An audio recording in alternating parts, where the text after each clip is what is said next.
Japanese Fukuoka. Para ir no casamento praticamente 40 pessoas, entendeu? De participação, é muito interessante, eu acho que os empresários já estão caindo nessa, se conscientizando da importância de trazer as personalidades, façam uma direção de velocidade para as meninas, uma cidade realmente muito complicada, uma cidade onde 26 quilômetros de luz,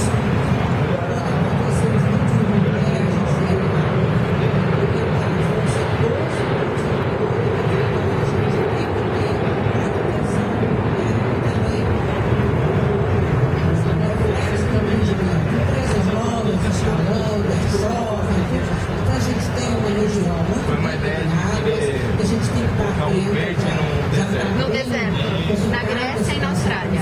Ele fez.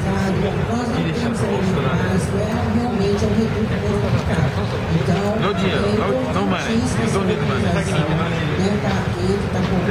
Só pegar money. Essa é uma outra? É dessa árvore aqui. A gente 3 meses. Mas é quanto antes você colocar, é melhor. Né? Porque você viabiliza melhor a semente com a vista dela depois se guardar num lugar muito quente e ela acaba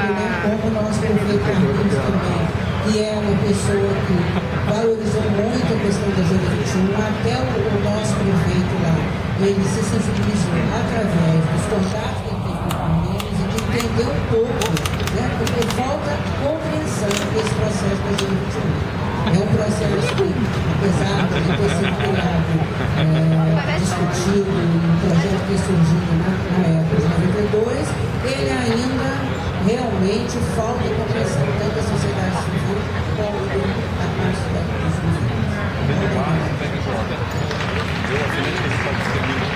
Boa tarde, agradecemos os secretários executivos. ao contrário, a gente tinha para frente.